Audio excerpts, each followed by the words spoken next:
Hi, welcome. Today we're here with Valerie. Hello, Valerie. Thank you for joining us. So tell us about you. Hi. Tell us about you Hi. and introduce yourself. Yes, it is. Thank you so much for having me. My name is Valeria. I was born raised in Durango, Mexico. I am an actor. I'm a director. I'm a producer. I'm a voice teacher at Rutgers University. I'm a pediatric clown at hospitals. Sounds Live in New busy. York, based in New York. Yeah. Okay. All right. Well, welcome. Thank you for joining us. So what made you want to be a filmmaker? How did that happen? It started when I moved to New York, actually. I was invited at the time to Jen Rodolphe. She used to do the 24-hour film, and I entered as an actor. And at the time, the actual director dropped the project, so I ended up directing it. And that was like 9 years ago, I think. And since then, I started to shoot. I went to school for acting instead of filming. So a lot of the things that I learned through the community of filmmakers in New York. So that's been my journey.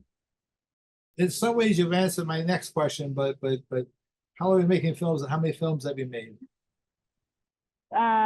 Six shorts, two pilots, and around seven music videos. Okay, a busy lady. Not bad. Not bad at all. And what are you rehearsing for right now? You just said you got out of rehearsal?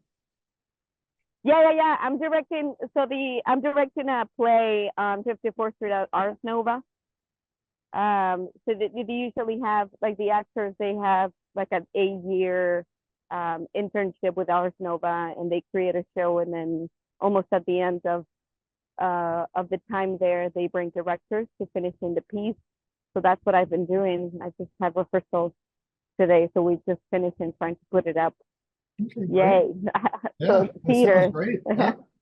So when you got to New York is when you decided you liked doing all this. What was the reaction of your friends and family? What were they like? They were like, "Oh no, what do you mean you want to be an actor?" You know, Actually, that's so funny. When I was 15, so in Mexico City, well, not just Mexico City, just Mexico and Latin America, the biggest TV company is called Televisa. yeah. And when I was 15, one of my uncles, he was actually a producer in Televisa, and he wanted me to go there when I was 15 to study acting. And at the time, I was 15, I was in the middle of my blooming and partying. And I said, no, I don't want to do soap operas. And I played tennis my whole life. And then I heard that I could get a scholarship to come to the US. So I came here with a scholarship of tennis. And one of my teammates, his name is Felipe Vallacosta.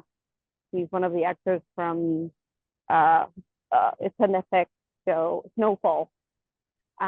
He was the one who's like, you should take theater, and then I did. I was nervous because I was foreign and I was afraid of not learning lines.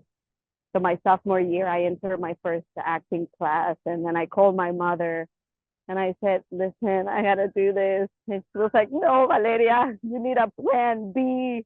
So I said, "Fine," and I kept my business my business degree, but then I said, I keep my business degree, but I'll do my acting. At the time, I didn't understand that both are connected. Yes, they are. So I ended up doing both, and then that's when I did MFA of acting right after my BA. So that was, my mother. Now my mother, it's a whole different journey. She's very supportive of my work. I guess once she realized that I could make it. um, so it's a different story now, which is nice to be on this side of my career. Yes. Okay, great. In some ways, you also sound like you have this next question you kind of answered. But do you have your tribe, your group, your support group? Do you have that where you are to? Oh yeah. Yeah. Yeah. So the beautiful thing about New York is like, right, you never know who's sitting right next to you, and as soon as I moved to New York after grad school, a lot of the theater companies took me in to be part of the members there. And then one thing took to another, and I started to connect with the film community, which, as you may know, it's a very small community. So that community took me to meet more people, and especially for the queer community and the filmmaking world, indie filmmaking world, a pretty small group. So all of them have been really nice to, I think as a community, we help each other in terms of equipment, crew, and so that's just been, I think that's been my master class, just learning from other humans and DPs, and it's just beautiful to have that availability of other people been willing to like come in. I'll show you how, or I'll teach you how to do a, I don't know, a shot list. I'll show you how to change the gear, because like in the filmmaking, it's all about collaboration. If we don't help each other, we can't make anything. So what made you decide to make this film? How did that come about? Even in the light started because well, I teach at Rutgers University, and at the time it was right after, well, it was still the pandemic, but we were no longer we were no longer locked in our apartment. So I got to experience a lot of the after, like the, how can I call it, a lot of the anxiety of all of us, I think, exploded. So it was an exploration of that anxiety. And at the time I went home to visit my family, and I started to have conversations with my mother about my own childhood and my own anxieties as a child. I used to sleepwalk a lot when I was a kid. So the film started interviewing my mother about my childhood. So this is kind of like a letter to the monsters of my childhood and experiencing my own anxiety and trauma. And I wanted to write a thriller about it. So that's kind of how it started to write the film. So that was the journey of it. Yeah. Great.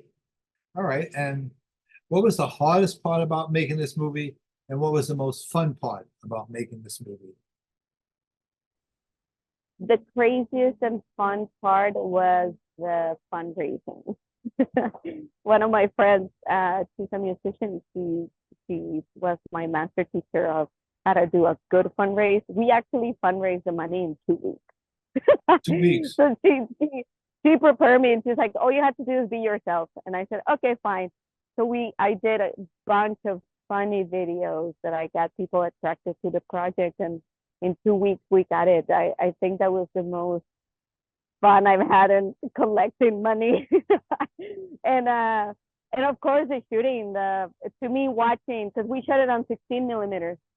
So the most beautiful part of the process to me is watch my director of photography working with the ACs of, measuring the tape, the loader, like all that process to me is the most beautiful part of shooting, really. There's nothing more beautiful than shoot on analog. That is a gift. And I think the hardest part right now is it's a proof of concept for a feature film. So I think this is the hardest part, take it from the small vision to a longer version. So I find myself right now in that limbo. So are you happy with the finished product, or are you looking at it saying, I'm going to redo that once I have more money? It sounds like you already answered that. But yeah, I'm really happy. Yeah. No, I'm happy. I think the story found itself, and even if we cut it, it will be a different story. So it's the story that we plan to have. And again, shooting with this, because we shot with the SFX6, and so we didn't have monitor. Like, we have a small monitor where we couldn't rewind because that was more expensive.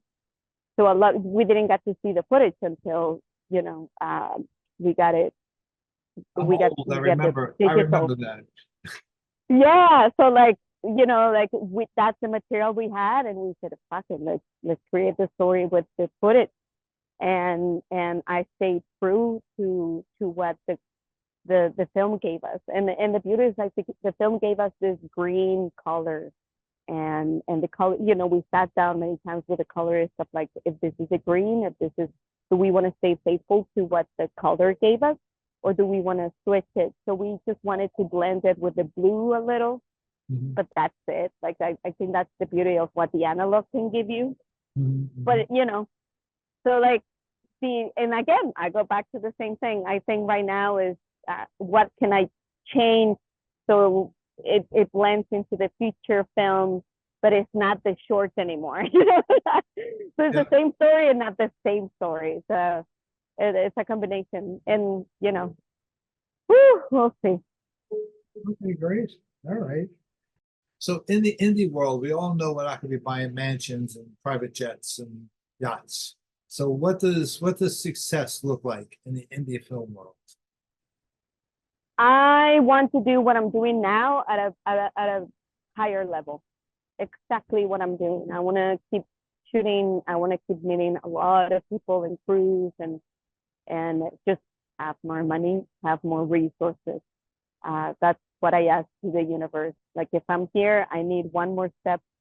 Um, I want to work my way to give jobs to other people, you know, help them climb with me, and hoping direct some screenings at some point. Okay, great. So somebody comes along and goes, "Hi, Aunt Valerie, I want to be a filmmaker just like you." What would be your what would you say? What would be your Come advice? to who? Somebody comes along, they just say like you're an indie filmmaker. You're who I've always dreamed of being. You're like, what would you say to them? What would be your advice? I won't say thank you so much, but let me present you somebody that is actually really, really good. All right, so okay, okay. I mean, that's really that's all the questions I have. Have any last words? Anything? No, Dennis, I'm just excited to meet you. I'm excited to meet the team. I'm really excited. I saw this festival last year, so I'm excited we're part of it, and I'm excited to see everybody else's work. So it's an honor to have this conversation, and you know, this is what we do, film, to have this conversation. Yeah. So I'm excited. Okay, good, great. Thank you for being here. We enjoyed talking to you, and see you soon.